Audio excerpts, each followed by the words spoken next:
ကျွန်တော်တို့မောတယ်အသေးနဲ့ပေါက်ပြီးတီးရတယ်တီးလို့လဲစရာတေချာနားတော့ဒီလေချောင်းကြောတွေကိုထောင်းနေအောင်မှုတ်ရတာနေမျိုးမလားကြော်သူရွာသားကြီးစိတ်မလားဒီပတ်ဖျားလေးတွေကိုလိုက်ပြီးတီးသွားတယ်တီးပြီးတိတ်ကောင်းလားဟုတ်ကဲ့ရှင်တီးလုံးနာမည်ကရင်တော်မူတဲ့ကိုလက်ဟာရဲ့တိတ်လွားကြီးကိုလေ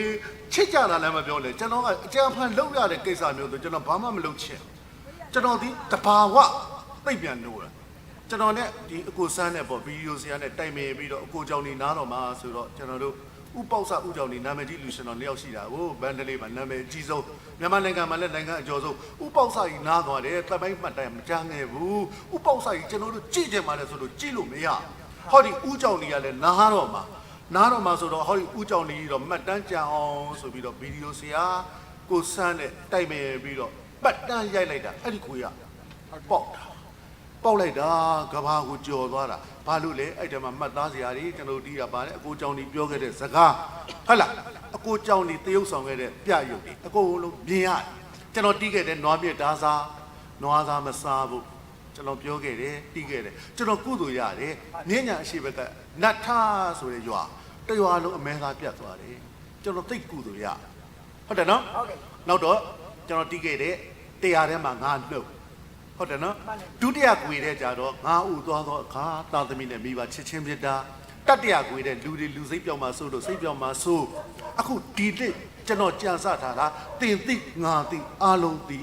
ကောင်းတာပဲတမျိုးစီပေါ့အဲ့ဒါလူတွေရဲ့အုံနောက်ကိုအစ်စ်တပံအမြဲတမ်းစမ်းတင်နေအောင်လုပ်ရတယ်မှန်ပါဟာတော်ကြနေတာဘယ်ဟုတ်မှာလဲဟုတ်လားလူဆိုသည်အုံနောက်အမြဲတမ်းအသုံးချနေရမယ်ဒါမှတေသွားမှလျှော်ရတယ်တဲ့ဘိုလ်ချုပ်စကားဇွဲဆိုတာတေသွားမှလျှော်ရတယ်တဲ့ဟုတ်တယ်နော်မှန်ပါဗျာအဲ့ဒီတတိကိုပိုင်ဆိုင်နေတဲ့စိတ်လူဝါဒီလိုတင်စားပြဟောတယ်လို့တီးခဲ့တယ်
ဆိုင်တိတ်လိုက်ရပါကြောင်း